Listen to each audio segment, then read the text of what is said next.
अगस्त 2024 में जब बांग्लादेश की सत्ता से शेख हसीना को हटाई गई और यूनुस की अपनी सरकार गठित हुई, तब से नई दिल्ली और ढाका के संबंध बेहद तनावपूर्ण रहे हैं। बीते 4 महीनों में भारत बांग्लादेश के बीच तनाव इतना बढ़ चुका है कि आज भारत को बांग्लादेश को डिफॉल्ट करना पड़ा।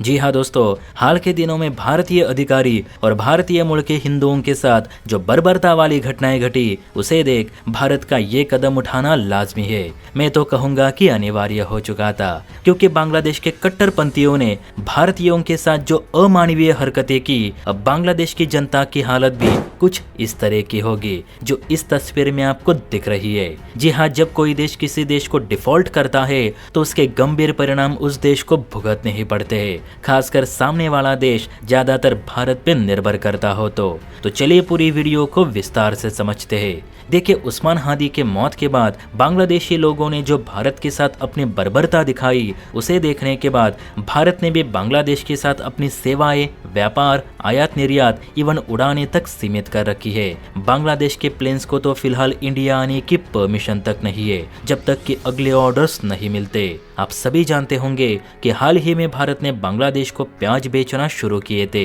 हालांकि प्याज लेना बांग्लादेश ने ही बंद किया था, क्योंकि उन्हें अकड़ आ गई थी कि हम भारतीय प्याज के बिना भी अपना गुजारा कर लेंगे। लेकिन 3 दिन भी नहीं हुए थे कि भिखारियों की तरह बांग्लादेश ने प्याज के लिए भारत के सामने हाथ फैलाए। लेकिन अब तो भारत ने अपनी तरफ से सब कुछ रोके रखा है, तो सोचिए कि बांग्लादेशियों का क्या हाल होगा। डिफॉल्ट करना मतलब ब्लैक लिस्टेड करने के बराबर ही है। बस व्यापार को पूरी तरह से बंद नहीं किया जाता, तो लिमिटेड किया जाता है। फिलहाल भारत की ओर से बहुत सी सीमित चीजें बांग्लादेश जा रही है, जिससे कि बांग्लादेश के मार्केट तो बंद नहीं होंगे, लेकिन प्रोडक्ट्स की कमी की वजह से मार्केट में शॉर्टेज जरूर होगी, और शॉर्टेज की वजह से महंगाई बढ़ेगी। यानी लोग प्याज से लेकर आलू और चीनी से लेकर चावल के एक एक दाने के लिए तरसेंगे। और सबसे इंटरेस्टिंग बात यह है कि ये बांग्लादेश लोग चीनी चावल को एडॉप्ट नहीं कर पाते, ना ही पाकिस्तानी चीजों को ज्यादा खरीदते हैं। ये बांग्लादेशी भारतीय चीजों के बिना रह ही नहीं सकते, जो कि बीते दिनों ही हमने देख लिया, जब बांग्लादेश में प्याज के भाव 150 बांग्लादेशी टका किलो तक पहुंच गए थे।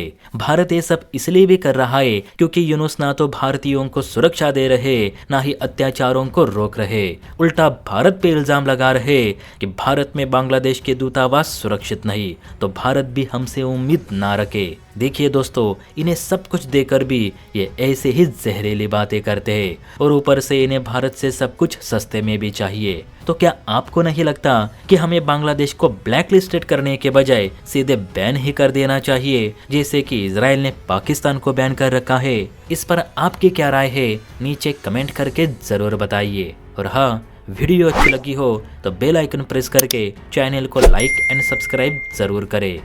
जय हिंद।